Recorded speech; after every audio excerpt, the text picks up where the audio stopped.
मचला लइकन में खला बाली। अरे बाबू हाय गली में गरदा उड़ा पता चली मचला लइकन में खला बाली।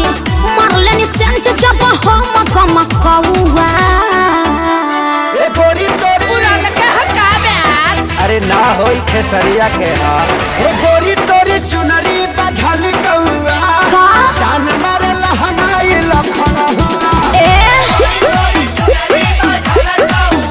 हटा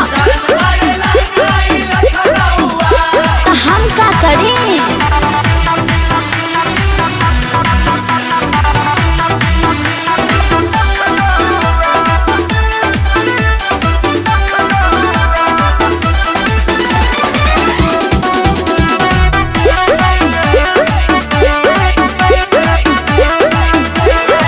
कातिल जवानी फरहबी अदाबा एही पाया बाबू दुनिया फिदा बा।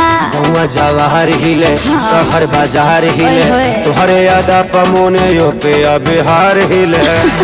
साचो अरे हाँ हो विद्या कसम कातिल जवानी फरहबी अदाबा लगता कि पी के आईना बड़ा जैसी पौवा। अरे मुंह महक रहा है हटिए। अरे रजनीगंधा तुलसी खाया है न रे ये गोरी तोरी चुनरी बझल कौआ तो जान मारे लहनाई लखना चल हटा।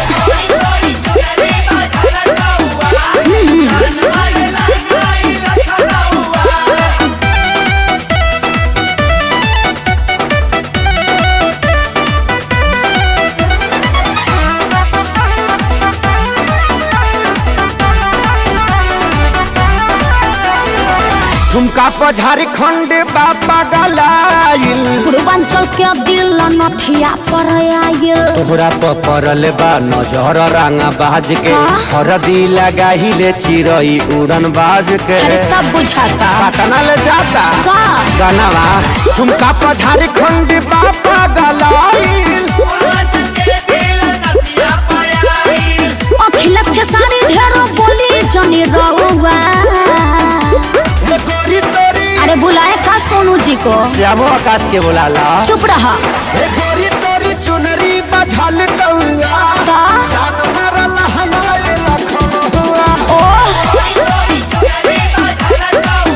न मनबा। अरे मुआबा का प्रेजेंटेड बाय आदिशक्ति फिल्म्स। अरे पूरा इंडिया हिली बाबू खाली तू देखत जा। गली में गरदा उड़ा पता चली मचला लइकन में खला बाली। मारले नि